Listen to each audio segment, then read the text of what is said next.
Amis de la liberté, de la démocratie et de la bonne gouvernance, bonsoir. Bienvenue à ce nouveau rendez-vous de votre émission Le Grand Déballage qui reçoit l'une des figures importantes de ces 10 dernières années de lutte au Burkina Faso pour la démocratie, la liberté et la bonne gouvernance.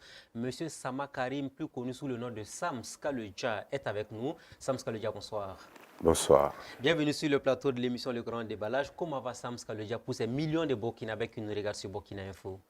Merci de me recevoir et je voudrais d'abord rendre grâce à Jah qui me permet d'être là aujourd'hui. Samska le Jah va bien. Et voilà, Jah est ma force, mon énergie positive et très en forme. Très en forme. À 50 ans plein aujourd'hui, c'est l'âge de la sagesse. Vous posez beaucoup de questions sur votre vie, un demi-siècle après. 50 ans, âge de sagesse, je ne sais pas. Jésus n'a pas eu 50 ans, mais il a eu beaucoup de sagesse. Non, c'est vrai que c'est un moment où on se pose et on essaie de voir dans un pays où l'espérance de vie ne vaut pas 50 ans et que tu as 50 ans, euh, qu'est-ce que tu as vécu, qu'est-ce que tu peux envisager.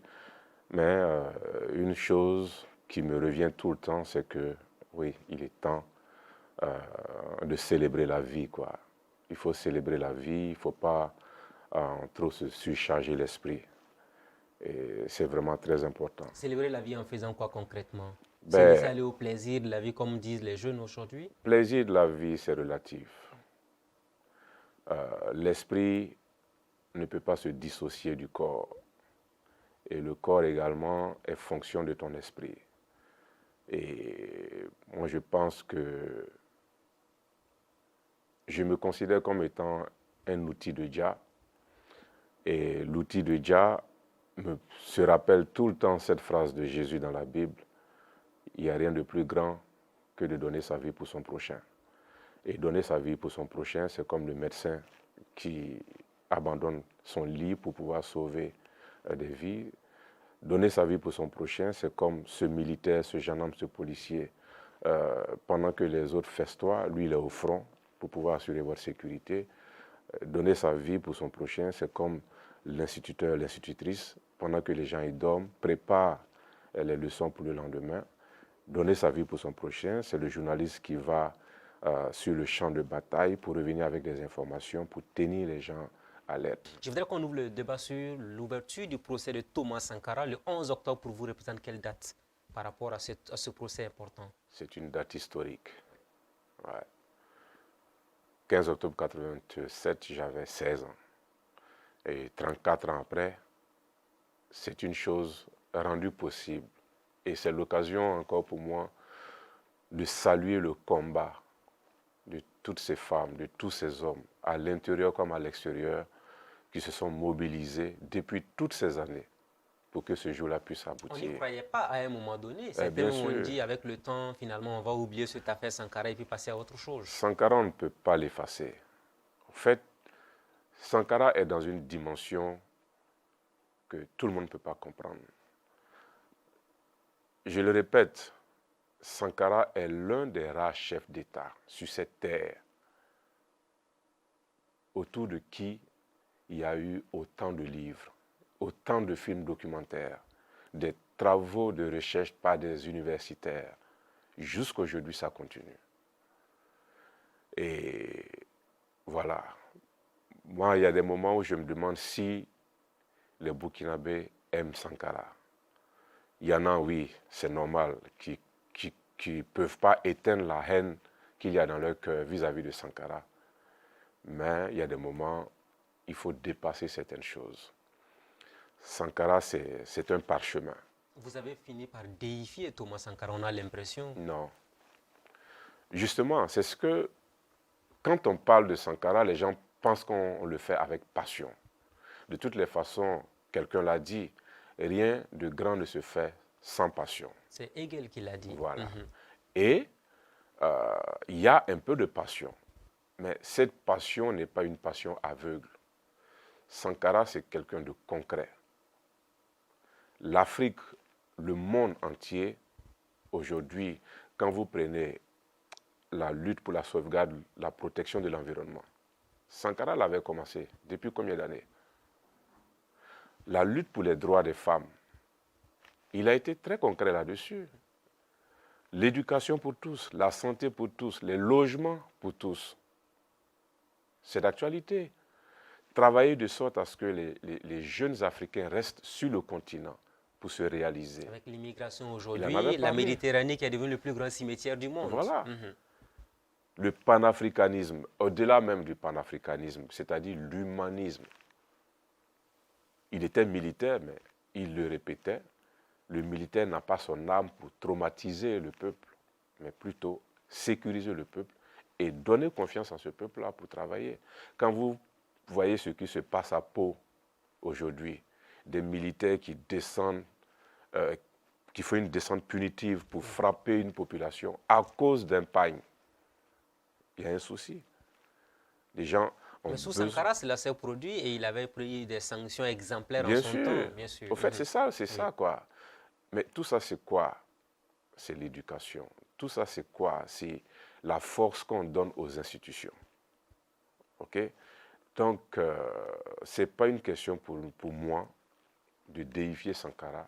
Il ne peut pas être Dieu. Il ne peut pas non plus être un prophète oui. dans le sens biblique dogmatique de la voilà, religion peut-être. Non. Sankara est un parchemin. Alors, revenons sur l'ouverture de ce procès. Vous avez rencontré Gilbert Diendéré, tout souriant dans la salle. Comment vous avez accueilli cela? Quel est le sentiment qui vous a tout juste animé quand vous avez vu cela? Non, rien. Vous savez, il y a des choses qui vous choquent en tant que personne humaine quand vous les commettez une fois. Mais quand vous commettez la même chose 2 fois, 3 fois, 4 fois, après, ça ne vous dit plus rien. Un peu comme l'image d'un enfant.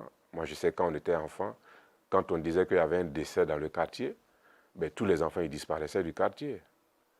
Mais bon, aujourd'hui, tu peux déplacer un cadavre parce que ça ne te fait plus peur. Donc, voir des figures comme ça, bon, je me dis que peut-être qu'il garde le sourire pour essayer d'être positif un peu dans la tête. Parce qu'avec tout ce qui s'est passé... Donc vous n'avez pas été choqué de voir cela? Non, pourquoi?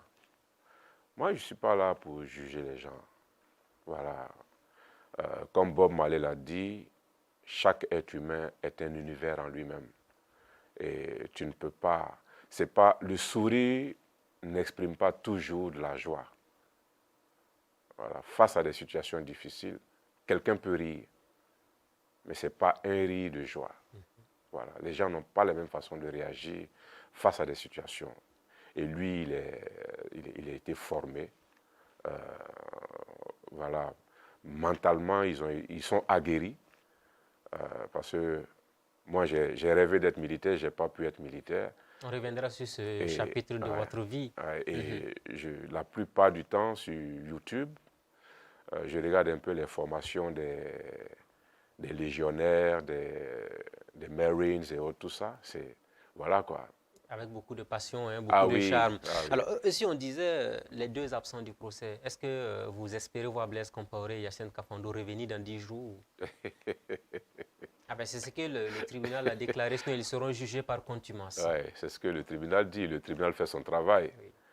Mais est-ce que vous pensez que quelqu'un comme... et je découvre que Compaoré Blaise dit Djoubal. Je ne sais pas d'où sort ce nom Djoubal.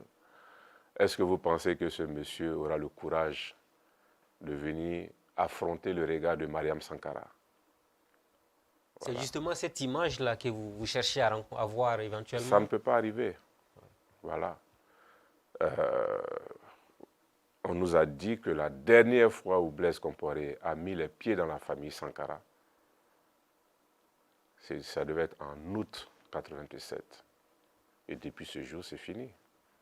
Après, il est passé par des personnes interposées pour, voilà, mais ça ne passe pas. Oui, le papa de Sankara, avant son décès, avait dit qu'il n'avait jamais pu voir son deuxième fils, qui était Blaise Compaoré, pour comprendre ce qui s'était passé éventuellement le 15 octobre 87. Paix à l'âme du vieux. Avec un de mes amis, Abel Sankara, on avait ouvert un café justement à Paspanga, dans la famille là-bas. Et de temps en temps, on parlait avec le vieux, paix à son âme. Il s'était fait opérer, donc bon, il ne pouvait plus trop marcher. De temps en temps, il y a des confidences qu'il a faites. Et ce qui est difficile à accepter, c'est vraiment que il y a un certain nombre de valeurs avec lesquelles on essaie de vous faire grandir. C'est-à-dire, même dans les films western, il y a des règles. On ne tire pas dans le dos de quelqu'un. Même dans les films western, où on dit le Far West. Mais là, vous avez presque tout fait ensemble.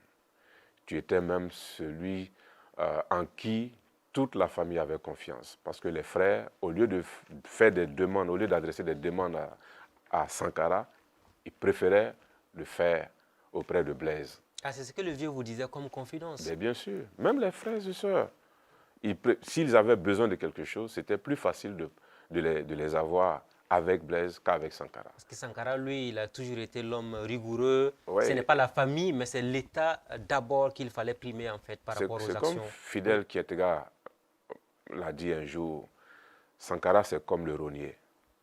Il n'y a que ceux qui sont loin qui profitent de son ombre. Est-ce que vous voyez? Donc, voilà, c'est un peu ça. Donc, l'absence de Blaise Compaoré pour vous, c'est la présence de Mariam Sankara éventuellement Et également le fait qu'on a eu dans l'armée des capitaines qui ne s'assument pas. Voilà, c'est tout.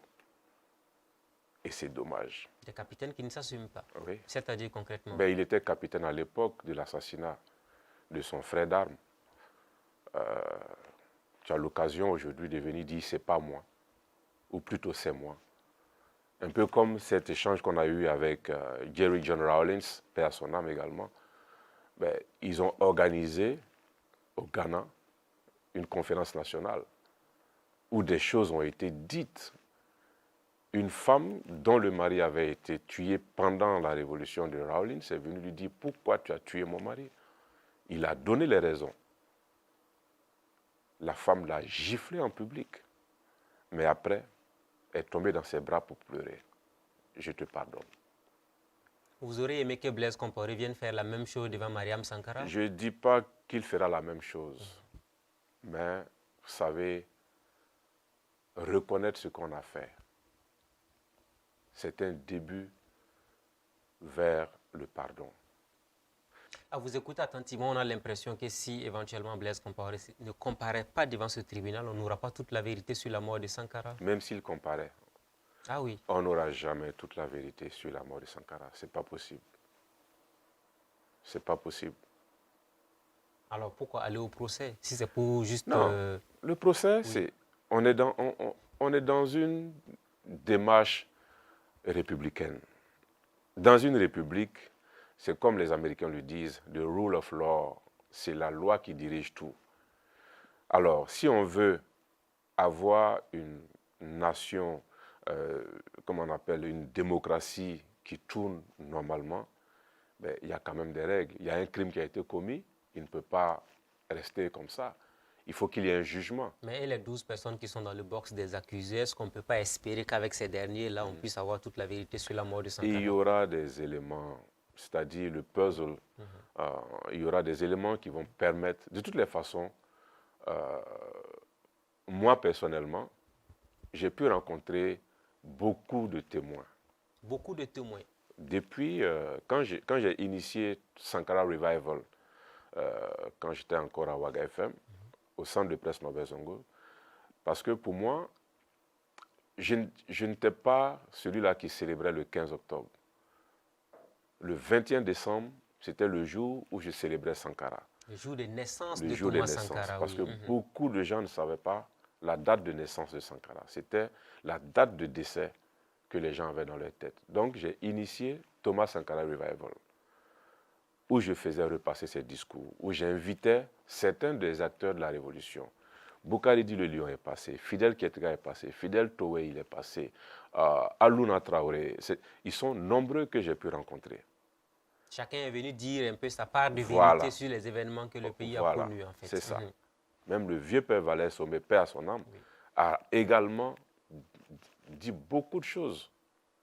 Moi, je connais, voilà, un papa, aujourd'hui à la retraite, qui connaît au détail près Sankara et Blaise.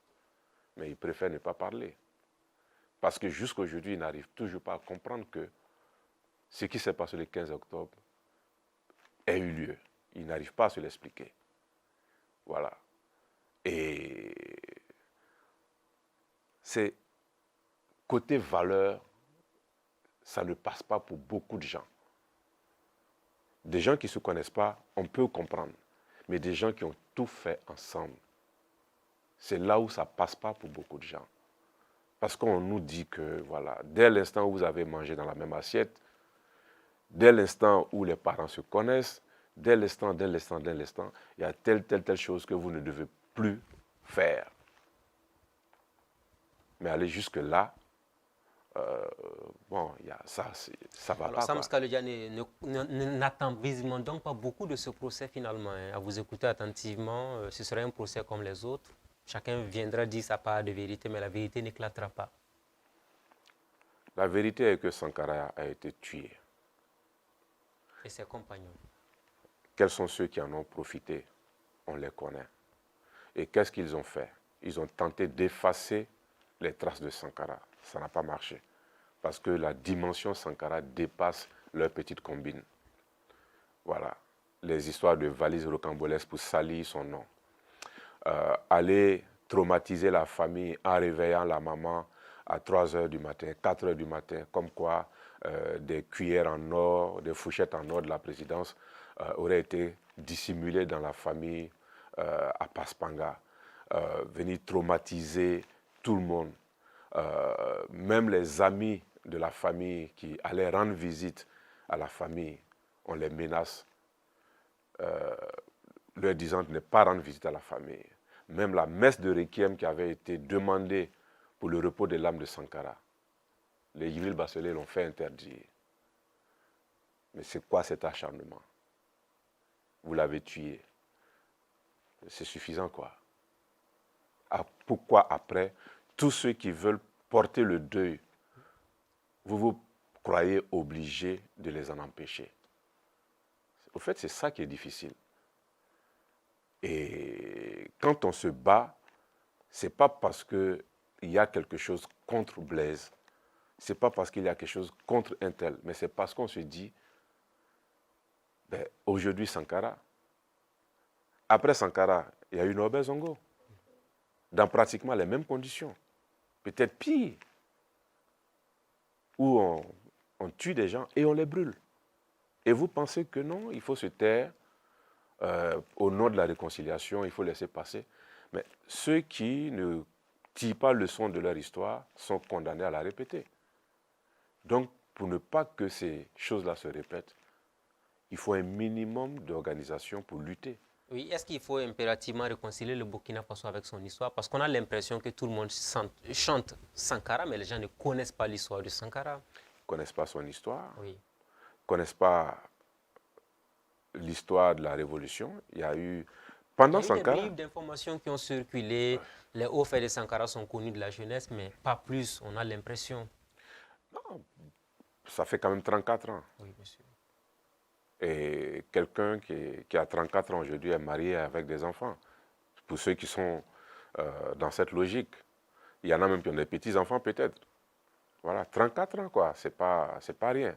À un moment donné, certains désespéraient en se disant qu'il n'y aura jamais de procès parce que la plainte avait été déposée en 1997 par Mariam Sankara, oui. En septembre 1997. Plainte contre X, ouais. Oui, parce qu'il ne fallait pas attendre d'atteindre la prescription. Ouais. On n'espérait plus, et 34 ans après finalement l'ouverture. Mais quoi qu'on dise, est-ce que ce n'est pas une victoire au moins pour le Burkina Faso? Mais bien sûr, c'est une victoire. Ben, je ne dirais pas pour le Burkina Faso, pour ceux qui se sont mobilisés pour que ce procès puisse avoir lieu. Et c'est une victoire également pour les insurgés, ceux qui ont fait l'insurrection en octobre 2014. Quand on me demande, oui, les acquis de l'insurrection, ça c'est un élément, par exemple. S'il n'y avait pas eu insurrection, je ne suis pas sûr que ce procès ait pu avoir lieu. Alors, Sam Skalodja et puis Thomas Sankara, il faut le dire, ça a commencé dans les années 86, quand vous êtes rentré au Burkina Faso. Vous étiez jeune pionnier. Est-ce que c'est à partir de là que vous avez commencé à aimer Thomas Sankara, en étant très jeune? Depuis la Côte d'Ivoire. Depuis la Côte d'Ivoire, avec ce que nos parents subissaient, parce qu'ils étaient des Burkinabés, il y avait beaucoup d'injustice, juste parce qu'on est Burkinabé. Et il y a des images que tu ne peux pas oublier. C'est-à-dire quand on ne respecte pas les droits d'un humain à cause de sa nationalité, il y a un problème. Et Sankara lui disait il faut revenir au pays, il Non, encourageait les Burkinabés à investir et tout ça. Pas seulement revenir au pays, mais d'être fier, de garder leur dignité, quelles que soient les conditions. Et c'est ça. Un être humain, c'est ça. Partout où tu es, rappelle-toi qui tu es. Rappelle-toi d'où tu viens. On a la preuve aujourd'hui, on se retrouve parmi beaucoup d'Africains dehors, mais quand les gens, d'abord, il y en a qui ne connaissent pas le nom Burkina Faso, parce que, bon, de toutes les façons, ça ne les intéresse pas, ce n'est pas leur centre d'intérêt. Mais dès qu'ils commencent à s'intéresser, moi je rencontre des Américains qui en savent du Burkina à cause de Sankara, de par son passage aux Nations Unies en octobre 84, son grand discours qu'il a fait. Il est passé aussi à Harlem. À Harlem. Oui, bien sûr. Moi, j'ai rencontré à Atlanta un vieil Américain. Et quand j'ai commencé à parler, il m'a dit « Where are you from ?» Parce que mon accent, ma façon de parler l'anglais, ce n'est pas l'anglais des Noirs américains. Tout de suite, on sait que, voilà, tu n'es pas d'ici. « Where are you from ?» C'est « From Burkina Faso. » « What? From Burkina Faso? Thomas Sankara. Wow. Et il a commencé à me parler de... Il a ramené le Burkina sur la carte du monde, on pourrait le dire ainsi. Mais bien sûr. Quoi qu'on dise, quand même, il a pu redonner quand même... de façon positive. Voilà, le Burkina Faso. Parce qu'il y en a qui ont ramené la carte du monde, la carte du Burkina dans le monde, mais de la façon la plus négative. Quand, par exemple, vous prenez Blood Diamond, un film sur la Sierra Leone, on cite le Burkina Faso dans ce film, mais de quelle manière? Les diamants du sang, il faut le préciser, voilà. Effectivement. Voilà. Donc, le Burkina Faso est cité dans certains films d'action comme étant un pays par lequel transitent des armes pour aller tuer d'autres. Et quand Norbert Zongo écrivait à l'époque sur l'opération Djinn, quand on envoyait des mercenaires burkinabés tuer des Sierra-Léonais, pour l'occasion, ceux qui le peuvent lire les livres de François-Xavier Verschav, Noir Silence. C'est atroce ce que des Burkinabés sont allés faire chez d'autres personnes. Donc, on peut présenter son pays de façon positive, mais également on peut le présenter de façon négative. Alors, donc, après l'assassinat de Thomas Sankara en 87, au lycée, déjà, vous avez commencé à célébrer Bob Marley le 11 mai. Oui. Et après, il y a eu la vie d'animateur radio. On se rappelle aussi de ces moments-là. Et Sam Skalodja a commencé à dire il faut que je mène un combat pour que la mémoire de Thomas Sankara survive, pour qu'on puisse faire la lumière sur Thomas Sankara. Et ce ne fut pas des moments faciles pour vous, sans doute. Aujourd'hui, on en sourit, mais ce n'était pas évident à un moment donné, quand même. Oui. À l'époque, moi, je me souviens, quand j'ai fait la chanson, le CD Une bougie pour Thomas Sankara, sorti le 21 décembre 2006, Sankara, Sankara, mon président. Un jour, je suis assis à la radio. Un des vieux qui arrive, qui veut me parler. Évidemment, c'est un vieux qui m'a vu naître en Côte d'Ivoire. C'était un ami à mon père. Et il vient pour me dire, voilà, lui, il a entendu une chanson sur la radio et on a dit que c'est moi qui chante. lui, il est venu me conseiller. Et il me dit en moré, Nakinka Porodie, qui veut dire, on ne suit pas un chef qui est mort. Je suis resté là. Il a fini de parler. Et j'ai dit là, j'ai vraiment, merci, j'ai compris. Merci. Mais vous dites qu'on ne suit pas un chef qui est mort. Vous êtes El Hadj. Est-ce que Mahomet il est encore vivant? Il ne m'a plus rien dit, il s'est levé, il est parti. Direct voir ma mère. Oui, Karim m'a manqué de respect. Moi, j'arrive à la maison, ma mère me pose la question. Je lui redis tout ce qui s'est passé. Elle me dit, mais est-ce que tu es obligé de répondre comme ça? J'ai dit, mais il n'est pas non plus obligé de venir me dire de ne pas parler de Sankara. Il ne sait pas la relation qu'il y a entre moi et Sankara. Voilà. Et c'est vrai, avec du recul, peut-être que je n'aurais pas dû répondre comme ça. Mais il fallait, une fois pour toutes, que dans la famille, les gens comprennent que c'est un combat que j'ai choisi. Un combat pour la vie à la limite. Hein. C'est un combat que j'ai choisi. C'est ça, c'était en 2006. On se rappelle encore en 2007, notamment le 18 avril 2007, vous avez reçu une menace de mort par email. Yeah. Et là, vous avez compris que ça prenait une tournure encore plus dangereuse pour votre vie. Ça a perturbé mon cycle de sommeil jusqu'à aujourd'hui. Cette menace de mort-là. Ouais. Exactement, qu'est-ce qui était dit dans ce mail? Ce que je me rappelle au détail, mais c'était de me dire qu'en passant par le cimetière, de regarder les tombes, parce que la mienne, il sera bientôt, d'arrêter de critiquer Blaise Compaoré, des trucs comme ça. J'ai un ami à la brigade de recherche, je l'ai appelé, bon, voilà ce que j'ai reçu et autres. Et il m'a dit d'aller poser une plainte contre X, bon, ce qui a été fait. Pensant que ça allait s'arrêter là, ça a continué. Mais à un moment, bon, de toutes les façons, comme on le dit au ghetto, moi j'étais un cabri mort, quoi. Oui, mais de 2007, à partir de là, vous vous êtes dit, à tout moment, je peux mourir. Ah oui. Et quand on sortait de la maison, on avait peur, ou on se disait, il fallait se camoufler. Non, non, non. Oui. Non, non, non, j'ai jamais eu peur. Cela n'a pas fait changer le mode de vie de Sam Scaloggia. Ça m'a permis d'être plus prudent. Oui. C'est tout.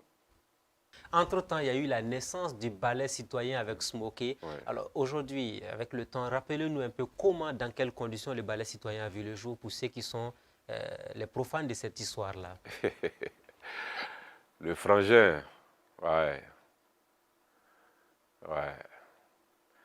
Alors, c'est parti de quoi? C'est parti du fait qu'on s'est rendu à un moment.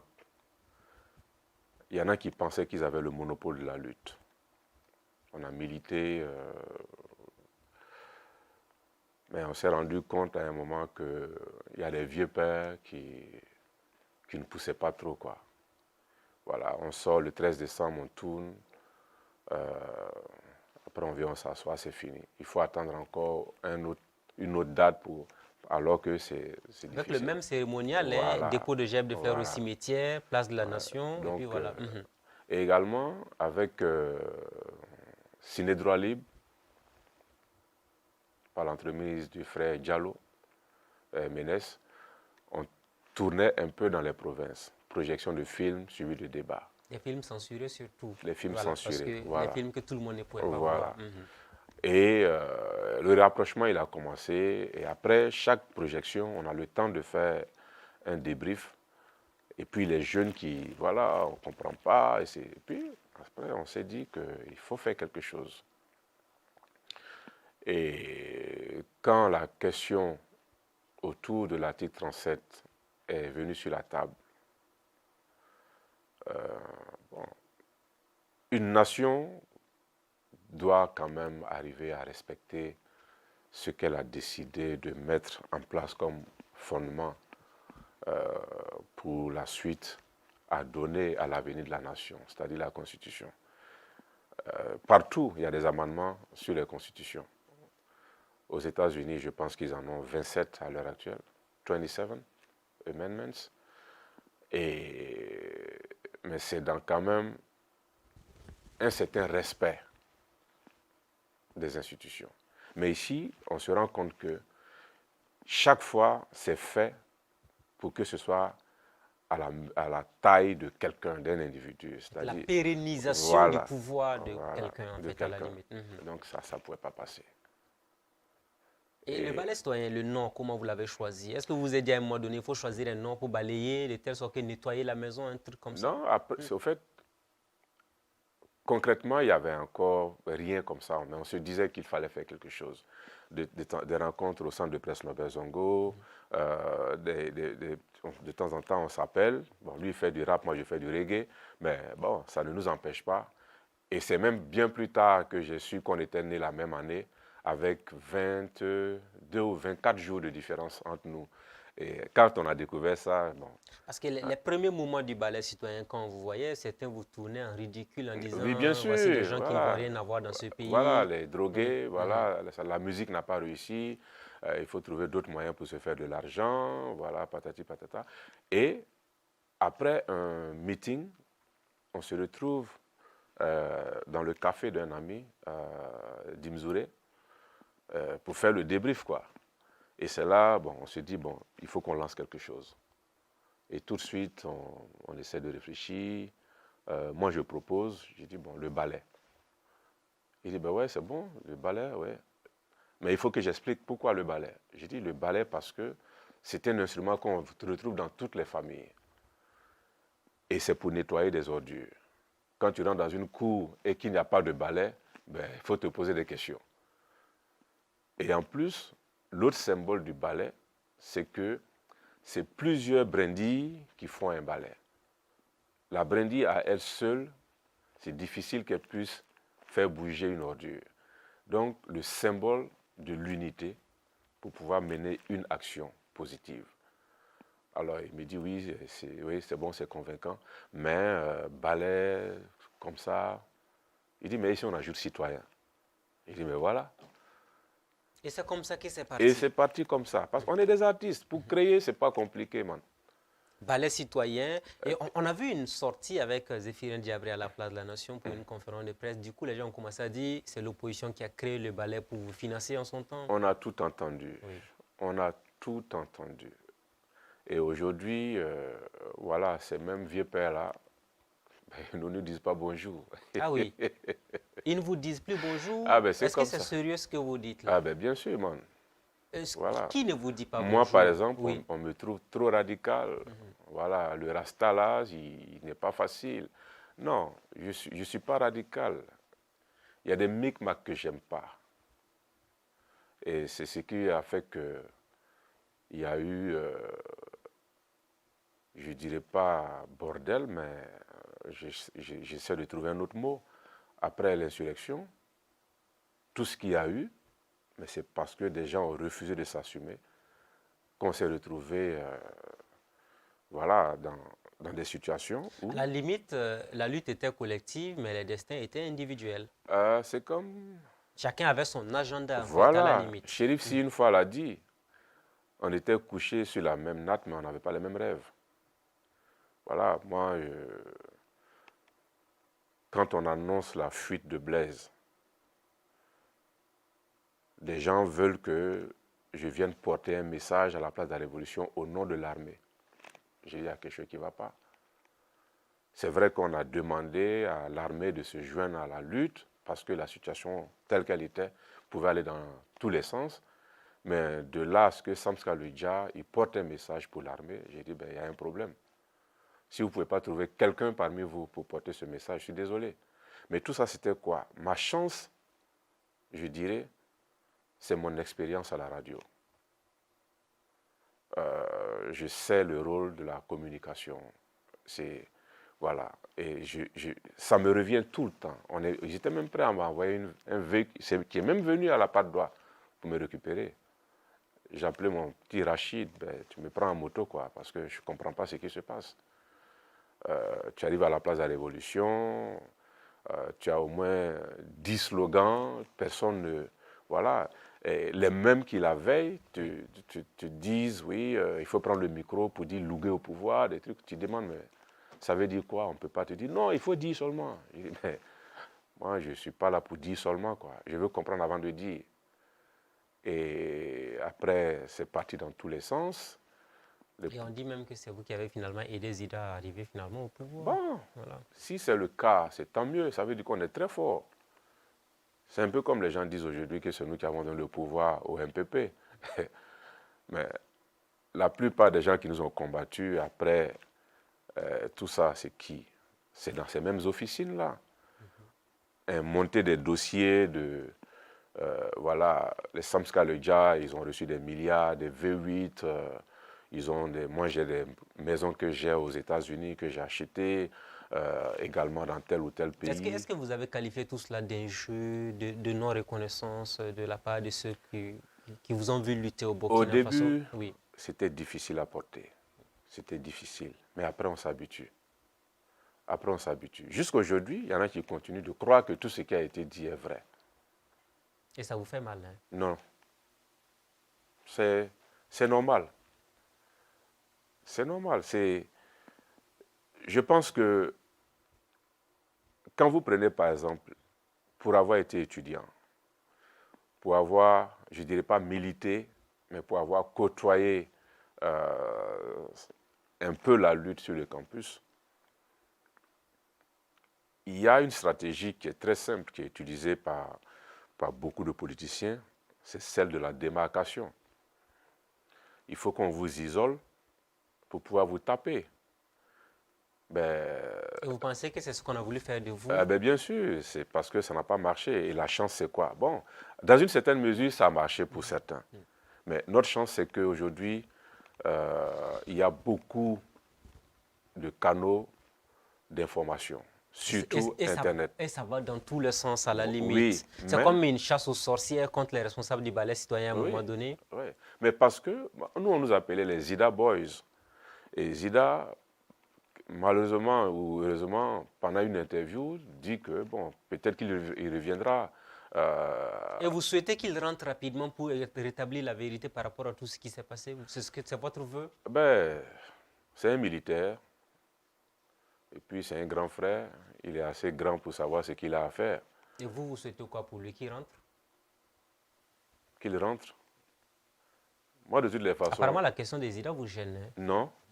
Non, au fait, je ne sais pas pourquoi je dois répondre à sa place, quoi. Mais est-ce que vous souhaitez qu'il rentre? Mais c'est chez lui. C'est chez lui.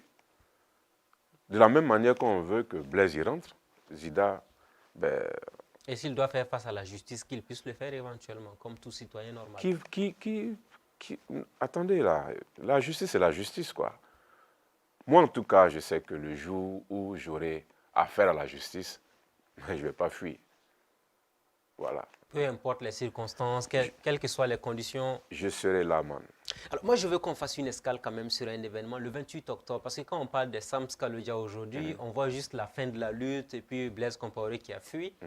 Ce soir-là, en quittant la maison, on vous a vu avec un matelas, avec également un certain nombre d'éléments. Vous vous êtes dit, ça passe ou ça casse alors. Ouais. Racontez-nous un peu ce qui s'est passé ce soir-là. Parce que beaucoup de leaders politiques qui parlent aujourd'hui n'étaient pas avec vous. Non. Et on a fait une réunion dans la nuit. Maître Kam, les Inaba, Kamao, en tout cas Soulman Ouedraogo, on avait une petite cellule où toutes les nuits on devait se voir. Et on s'est rencontrés. On a décidé d'imprimer des t-shirts Blaise dégage. On a été le seul mouvement à le faire. Mais parce qu'on avait la conviction que cette fois-ci-là, ça passe ou ça casse, quoi. Et en plus, j'avais sorti une chanson. D'abord, il y avait On dit non au Sénat. Ensuite, Mr. President. Voilà. Et ce président-là, qui aujourd'hui est une chanson qui fait le tour du monde. Et on a décidé que cette fois-ci, on y va. Avec matelas, hein, et bouilloire. Quand je sortais de la maison avec le matelas et mon séridara, comme on dit, bon, moi j'ai dit à ma mère que bon, on sort, mais c'est pas sûr qu'on revienne. La vieille m'a regardé et puis elle dit non, tu vas revenir. J'ai dit bon, je préfère te prévenir. Voilà, parce que ça va être chaud. Effectivement, ça a été chaud. Mais tout ça, c'était des éléments pour se donner de la force. Oui, mais on n'a pas vu les leaders politiques ce jour-là avec vous. Ils étaient tous absents. Qu'est-ce qu'ils en avaient à foutre, ces gens-là? Voilà, c'est... Moi, je le dis aujourd'hui, c'est vrai qu'il y en a à qui ça fait mal, mais à un moment, on s'est senti abandonné sur le terrain. Il y a des gens, dès que ça a commencé à chauffer, ils ont coupé leur téléphone. Alors que dans un combat, dans une lutte, il y a des moments où vous attendez des mots d'ordre, où vous voulez être en accord avec un certain nombre de personnes sur certains points. Mais ce n'était pas le cas. Alors, est-ce à dire que le 30 octobre, si vous étiez là en train de compter sur des gens, l'Assemblée nationale allait faire passer cette loi-là comme une lettre à la poste? Bien sûr. Bien sûr. Non, mais ça, c'était évident. C'était le combat de la vie, hein, le 30 octobre. Non, on n'était pas... Combat de la vie... Parce que vous avez pris la route avec toutes ces barrières de sécurité qui avaient été érigées jusqu'à l'Assemblée nationale. Rien ne présageait que tout allait se passer. Non, même nous, quand on est sortis, de toutes les façons, on était sortis pour un combat. Comment il allait se passer, ben, on ne savait pas trop. Et il faut dire également que bon, l'actualité, c'est-à-dire la géopolitique à cette époque-là, ne pouvait pas permettre à un président de tirer sur son peuple. Voilà, on a quand même une certaine lecture par rapport à un certain nombre de situations. Malgré tout, des camarades quand même sont tombés. Mais bien sûr, Oui. bien sûr, des camarades sont tombés et c'est malheureux. C'est malheureux. Ça ne devait pas arriver. Et c'est quand on a commencé à nous dire que oui, ils ont commencé à tirer sur les gens, il y en a qui sont morts. Bon, on s'est dit, dès l'instant où il y a eu un mort, Blaise ne peut plus rester au pouvoir. Et vous avez dit ça à qui? Vous vous êtes dit entre vous militants, mais vous avez dit même aux gars de l'opposition qui étaient de mèche avec vous? On ne les écoutait plus, ces gens-là.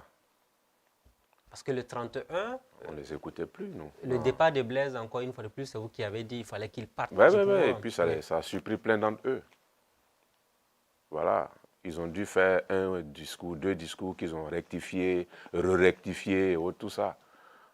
Qu'ils veulent aller lire à la place de la Révolution. Moi, je me rappelle, Zéphirin, il venait avec sa 4x4. On l'a bloqué devant l'état-major. Il faut lire le message là, ici. Non, quoi, c'est ici tu vas lire ça, mon vieux. Il veut laisser dans la voiture. J'ai dit, Joe, il faut descendre, tu vas monter sur le capot là, tu vas lire ça. Son garde du corps, j'ai dit, mon frère, là, il n'a qu'à monter. Tout cela veut l'entendre. On est venu avec le mégaphone, il faut dire ce que vous avez écrit là. Est-ce que tu vois? C'est-à-dire, les gens pensaient que on le faisait parce qu'on est des voyous, des trucs comme ça. Non. Il y a des moments où il faut mettre les gens devant eux-mêmes. Devant leurs responsabilités. Voilà. Vous ne pouvez pas dire aux gens, voilà la lutte, voilà, voilà. Et puis après, chacun veut se dérober, quoi. Non. Mais après, tout ça, c'était des choses qu'il fallait digérer, quoi. Est-ce qu'avec le recul, vous avez des regrets par rapport à ce qui s'est passé? Regret dans quel sens? Par rapport au comportement des acteurs politiques avec qui vous étiez au début, qui à un moment donné vous ont fui, vous ont laissé à votre propre sort avec les jeunes dans la rue? Ça m'a appris juste à connaître les politiciens. Et aujourd'hui, certains qui étaient contre vous sont en train de repartir au niveau de la majorité, ils sont en train de faire des jeux d'alliance. J'ai dit, ça m'a fait connaître davantage les politiciens. Voilà. Et je suis tellement relax aujourd'hui que, bon. Mais est-ce que vous avez du respect pour les politiciens ou bien vous avez un dégoût pour la politique ou les politiciens? Sur le plan éducation, j'ai du respect pour des grands frères et des petits frères. Mais côté opinion, on peut ne pas être d'accord sur un certain nombre de points. Voilà. Et voilà, je ne sais pas tourner autour du pot pour dire ce que je pense, quoi. Voilà. Après le départ de Blaise Compaoré, le retour à la démocratie, le Burkina est dans l'insécurité aujourd'hui. Certains sont en train de regretter même ce dernier. Est-ce que vous pensez que c'est un constat juste? Constat juste. Une chose est claire, c'est qu'il y a l'insécurité. Beaucoup de Burkinabés sont tués. Et c'est difficile à vivre. Mais est-ce que, dans le fond, on essaie de chercher à comprendre les enjeux. Au fait, c'est ça le problème. C'est la première fois qu'on est confronté à une telle situation. Mais de par le passé, on nous dit qu'il y avait des deals qui ont fait que voilà, les terroristes ne nous attaquaient pas. Moi, je me souviens une fois, je suis allé pour faire un concert à Gorom Gorom. Parce qu'il ne faut pas oublier que ceux qui attaquaient le Mali à l'époque étaient hébergés par le Burkina. Alors, vous avez envoyé des mercenaires en Sierra Leone tuer des gens. Vous soutenez des tueurs qui foutent la merde chez vos voisins, mais parce que vous avez des deals. Mais le jour où ces deals vont s'arrêter. Et quand vous avez été à Gorom Gorom, qu'est-ce qui s'est passé? Ben, je suis passé faire un big up aux gendarmes. Bon, d'abord, la gendarmerie, il n'y avait pas de clôture. Et les gens, ils passaient. Et il y a des jeunes là qui m'ont dit, voilà, ce sont les rebelles maliens là, qui viennent se ravitailler, qui traversent la cour de la gendarmerie pour repartir. J'ai dit, waouh. Mais tant que c'est chez l'autre, il n'y a pas de problème. Jusqu'à ce que ce soit aussi votre tour. C'est là où je rejoins Che Guevara pour dire que, quelle que soit la nature d'une injustice, il faut la combattre. Voilà. Et finalement, on se retrouve dans ce schéma-là. Mais moi, tout ce que je souhaite pour beaucoup de jeunes aujourd'hui, c'est de chercher à comprendre comment la table elle tourne en matière de géopolitique. C'est très important. Pour comprendre. Parce que les jeunes ne sont pas suffisamment cultivés. Vous en voulez à cette jeunesse qui ne lit pas, qui n'apprend pas, qui est tout le temps dans le sensationnel. Non, je ne leur en veux pas. Oui. S'il y a quelque chose à regretter, c'est un peu côté des radios, des télés. Qu'est-ce que vous montrez à ces jeunes? C'est ça le problème. C'est-à-dire, nous, le peu de bagages qu'on a sur le plan intellectuel, c'est à travers des rencontres, des conférences au lycée, des rencontres avec des intellectuels, des lectures, des films. Mais si vous ne proposez pas ça aux gens, ils vont penser que c'est partout pareil. Voilà, donc il faut arriver à faire comprendre à cette jeunesse-là que le monde, il tourne suivant des intérêts. Et lorsque ces intérêts tournent et arrivent à votre niveau et que vous êtes l'élément faible sur la table, on vous écrase et on continue. Voilà, c'est comme Norbert Zongo le disait, oui. Le monde il fonctionne avec une calculatrice.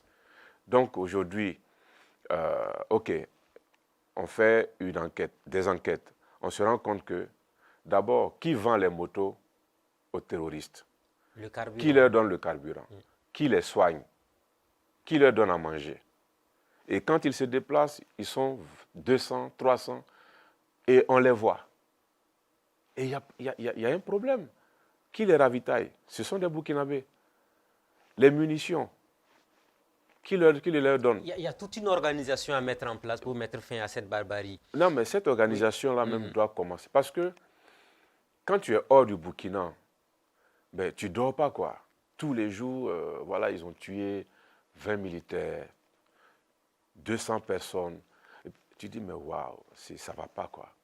Mais quand tu arrives à Ouaga, ben bon, si après toi, tu oublies qu'on est en train de tuer des gens dans ton pays, parce qu'à la limite, les gens n'ont pas encore intégré que le pays-là n'est pas en sécurité.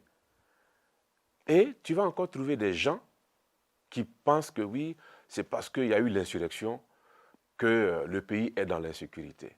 Mais Roch, quand il est arrivé, il a été élu en tant que président. OK.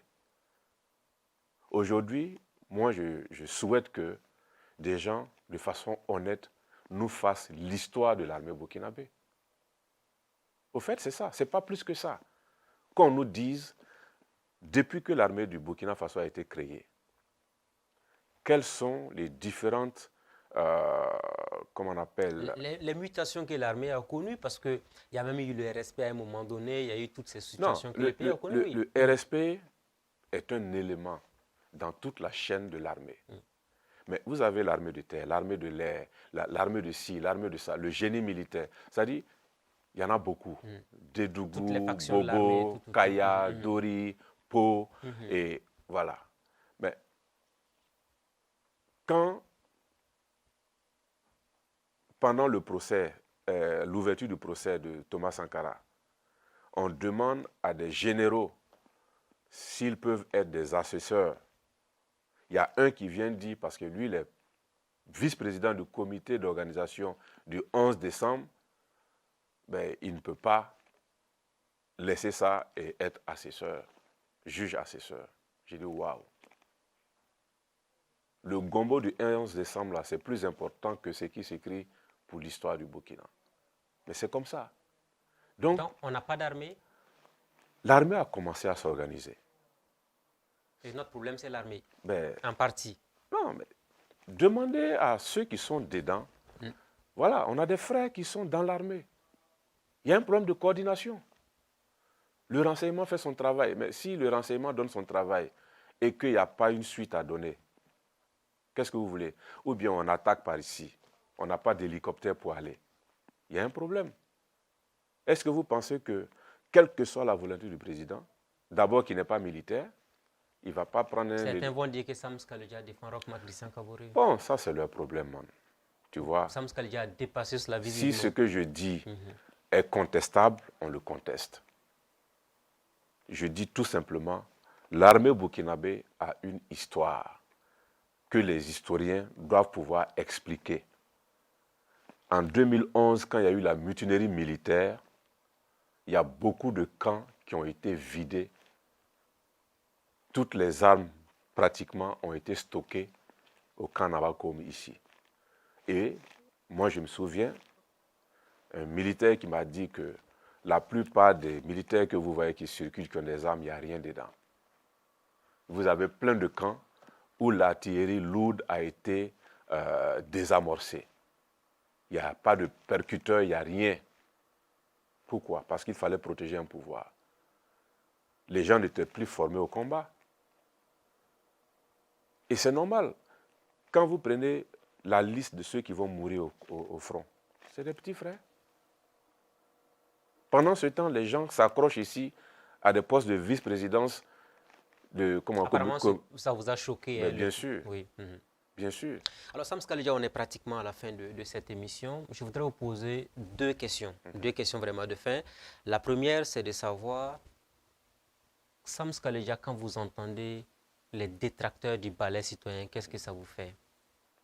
Au début, ça me faisait quelque chose. Mais après, tu cherches le profil de ces derniers-là. La plupart, c'est des gens qui bouffaient bien sous le système comparé, qui ne peuvent plus bouffer, comme avant. Et 80% de ceux qui nous attaquent aujourd'hui sur les réseaux sociaux, quand tu fais des recherches, tu te rends compte que, voilà, c'est des copines de tel ou tel. Tu sais, ça, c'est... Mais bon, c'est normal. C'est comme un homme d'affaires me l'a dit une fois quand on voyageait. Ah, vraiment, vous nous avez libérés. J'ai dit, mais comment ça?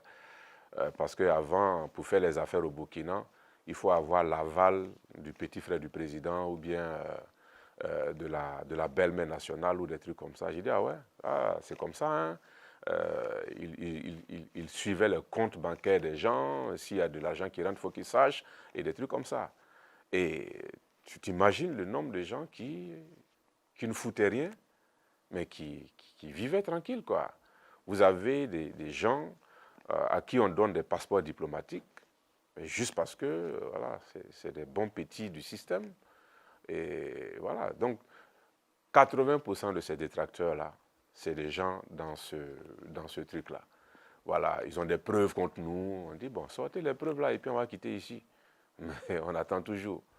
Voilà, ouais, ils se sont enrichis, ils se sont, voilà. J'ai dit, bon, si la lutte peut rendre riche, moi j'encourage les jeunes à lutter. Voilà. Et la dernière question, qu'est-ce que vous avez comme message à la jeunesse burkinabé aujourd'hui qui vous voit comme un repère et certains aussi qui ne vous font plus confiance? Ceux qui ne me font pas confiance n'ont jamais eu confiance en moi. Voilà. Et ceux qui continuent de me faire confiance, c'est des gens qui me connaissent. Mais je n'en veux à personne. Moi, je n'ai pas un agenda que quelqu'un me soumet. Je n'ai pas 16 ans. Je mène mes actions en fonction de mes convictions. Je suis fait de sang, de chair, j'ai aussi des larmes et j'ai des moments de haut, j'ai des moments de bas. Il y a des jeunes, comme une amie me le disait, il y en a qui aujourd'hui sont fâchés contre moi parce qu'ils se disent, ouais, mais on ne l'entend plus, il ne parle plus, pourquoi et pourquoi. J'ai dit, bon, franchement, il y a des moments où on a besoin de se reposer un peu dans la tête. Même une voiture, quand elle démarre pour aller à Bobo, on vous conseille qu'arriver à Boromo, faites une escale, quoi. Et dans la vie, là, c'est comme ça. Je ne fuis pas la lutte. J'ai juste, à un moment, choisi de prendre du recul vis-à-vis de moi-même, de ma famille, de mes camarades, et de repenser beaucoup de choses, et de beaucoup lire, de me réinscrire à l'université pour étudier, parce qu'il y a des choses que je veux comprendre, d'organiser des rendez-vous avec des professeurs en sciences politiques, des politiciens américains. Des perspectives de création d'un parti politique? Non, non, non. C'est important de comprendre certaines choses. Quand je parle, par exemple... Mais Sam Skadja ne sera jamais candidat à quelque chose au Burkina? Pourquoi pas? Je suis un citoyen. Donc c'est possible que vous soyez candidat à la présidentielle un jour? Présidentielle, non. Non, ça c'est... Non, non, non. Vous avez peur de perdre ou quoi? Non, pas ça. En ce moment, moi, je ne sais pas comment les présidents ils font, mais ça, c'est pas un métier, quoi. C'est pas un boulot à faire. C'est pas vrai. Non, tu es le maire ou, c'est pas, député ou un truc comme ça. Mais Joe, tu ne pourras plus jouer ta guitare, tu ne pourras plus faire tes concerts, c'est pas possible. Merci beaucoup, Sam Skadja. Merci à vous. Amis de la liberté, de la démocratie et de la bonne gouvernance, ainsi prend fin le rendez-vous de ce jour qui se voulait pédagogique, qui ouvrait là un pas important de l'histoire du Burkina Faso. Très bonne suite de programme à tous et à toutes. Rendez-vous la semaine prochaine avec un nouvel invité. Bonsoir chez vous.